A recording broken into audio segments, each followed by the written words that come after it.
Picture this. You're at a swanky dinner party, right smack in the middle of 1920s New York City. Jazz music is playing, flapper dresses, cocktails. But at one couple's table, under the surface, there's a dark secret brewing. Ooh, a dark secret, huh? Yeah. And that is what we're diving into today. The murder of Albert Snyder, a man whose life was cut short by a web of deceit. And the masterminds, his wife Ruth and her lover, Judd Gray. The Roaring '20s, huh? A time of excitement, but also, like you said, some dark undercurrents. Absolutely. And our source for this deep dive is an episode of the Morbid podcast.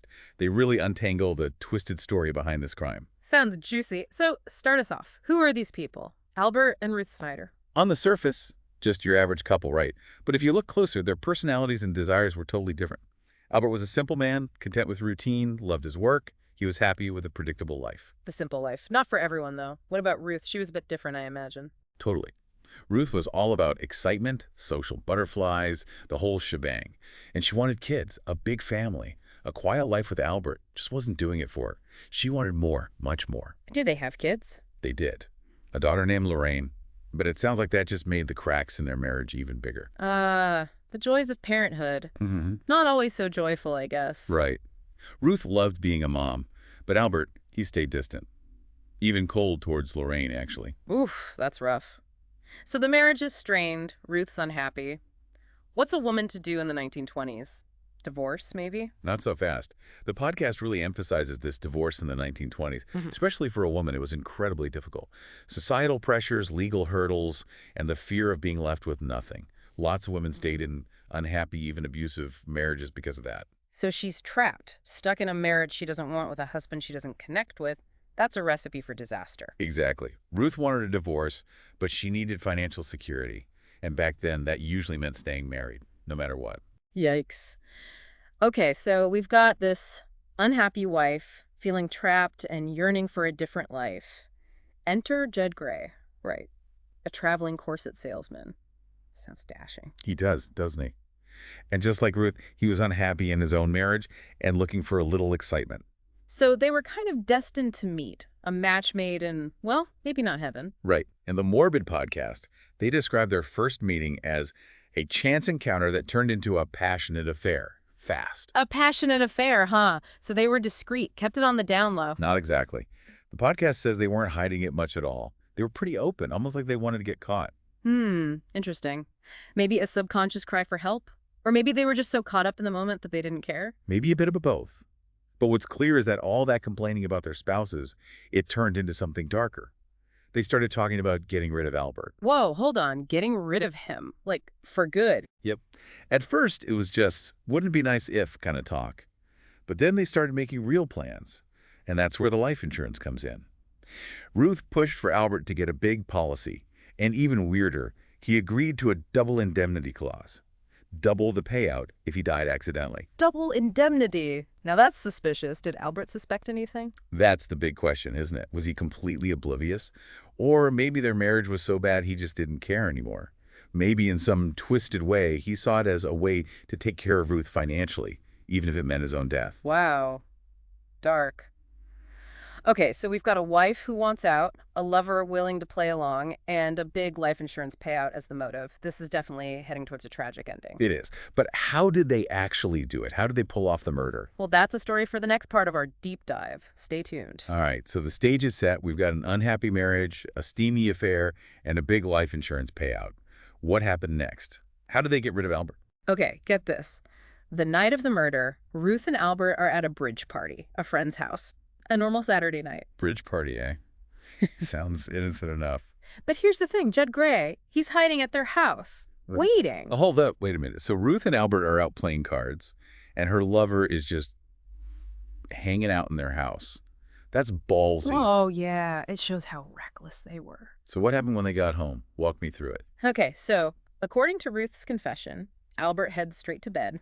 He's asleep. Judd makes his move. He attacks Albert. Hits him on the head, not once, but twice. And he uses a sash weight. You know those heavy things that hold windows open? Sash weight, jeez. That sounds brutal. I mean, those blows alone, would that have been enough? Yeah, probably. But it gets even weirder. Weirder? What could be weirder than that? After the sash weight, Judd shoves chloroform-soaked rags in Albert's mouth and nose. Chloroform. Like an old movie, series Well, show. it was all part of their plan to stage a robbery, make it look like Albert was knocked out. Okay, I see. But if they wanted him dead, why go through all that trouble? Why not just... They wanted the insurance money, remember? Needed it to look like an accident, a robbery gone wrong. That's why the chloroform, the whole 9 yards. So the whole robbery scene was staged? Yeah. But, their plan starts falling apart here. Judd, he doesn't stop with the chloroform and the head wounds. He takes the picture wire, wraps it around Albert's neck, and strangles him. Strangles him. Come on, that's overkill, even for a fake robbery. It is, and that's where it all starts to unravel. The violence, the strangulation, it points to something more than just wanting money. Yeah, it's like there's some anger there, some rage maybe. Exactly. Yeah. So they have their victim, they have their story. Did they fool the police? Not even close. Their robbery scene, it was so fake, so amateur, the police saw right through it. What do you mean? Like, what gave it away? Well, first off, think about it. A burglar wants valuables, right? In and out, quick. Yeah. But the Snyder house, everything's a mess, but nothing valuable is missing. Yeah. Like someone went out of their way to make it look messy. Exactly. And then there are the details, the things that just don't add up. They left behind jewelry, cash, Albert's watch, stuff a real burglar would have snatched. And get this, the kitchen was ransacked. The kitchen? Really? Who robs a kitchen? Right, it just doesn't make sense. So the cops are already suspicious. And then there's Ruth. Her performance, well, let's just say she's no Meryl Streep. Oh, so she wasn't very convincing. Not at all. She claims she was knocked unconscious for hours, but there's no injury. She's not even confused. And she shows no concern for Albert. The cops notice that right away. So their story starts crumbling right from the beginning. So it was only a matter of time. But even as the evidence piles up, Ruth and Judd, they just keep lying. And the best part, they start blaming each other. So it's a blame game now. Totally. First, Ruth confesses, but she claims she was forced into it by Judd. She says she's a victim, manipulated by him, and trying to save her husband. So she's playing the victim card? Big time. But Judd, he's not having it. First, he denies everything, says he doesn't even know Albert. But then, as the evidence piles up, he cracks. He confesses. But guess what? His story puts all the blame on Ruth. She's the mastermind, he says. Wow, classic he said, she said. So who did the police believe? In the end, it didn't matter. Both confessions, even though they were different on the details, both said the murder was planned, and both admitted the insurance money was the motive. They were both trapped in their web of lies. Okay, so we've got two confessions, a very fake crime scene, and a ton of evidence. So what's next? A trial. Oh yeah, there's a trial, and it becomes a huge media sensation. A spectacle. Everyone's talking about it. All right, so we've got this whole mess. Two lovers turned killers, each one blaming the other, a ton of evidence, and everyone in the country is following the story. So what happened at the trial? Okay, so picture this. It's 1927. Radio is the new big thing. Newspapers are everywhere. And the trial, it was like a soap opera. Everyone was hooked. The podcast really made a point about how this case captivated the public, right? It wasn't just another murder. It was a full-blown phenomenon. It makes sense, though, doesn't it? It had all the ingredients. A seemingly normal couple with these dark secrets, a love triangle, a brutal murder. And, you can't forget, it all happened during the Roaring '20s. It was a time when everything was changing. People were pushing boundaries. Absolutely. And Ruth, in a way, she became a symbol of that change. She challenged the expectations for women, even if it meant doing something really drastic. Right. But we can't forget about Judd. He wasn't just some innocent guy who got dragged into this. Definitely not. He made his choices, and those choices landed him right there in court with Ruth. Okay, so let's talk about the trial itself. How did the prosecution build their case? They were smart about it. They had a strong case, no doubt. But they also knew Ruth and Judd would do anything to save themselves. So the prosecution focused on proving the murder was planned, not some random act. They showed how fake the robbery was and used the life insurance policy as a motive. And what about Ruth's attempt to play the victim right? The podcast said she tried to take back her confession, claimed she was just trying to protect her husband. Oh yeah, she tried to say she was manipulated by Judd, that he was the mastermind and she was helpless, but the jury didn't buy it. So no one believed her. Nope. The prosecution did a really good job poking holes in her story. She'd already confessed and there was so much evidence against her, she just wasn't credible anymore. I see. So in the end, there was just no escaping the truth. Exactly. The jury, they took their time, deliberated for a while, but the verdict, guilty.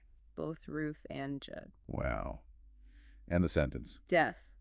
The electric chair. That's a heavy sentence. A reminder of how different things were back then. Yeah, in the 1920s, the death penalty was a lot more common, especially for crimes that really shocked people. And this case, it had everything: betrayal, sex, violence.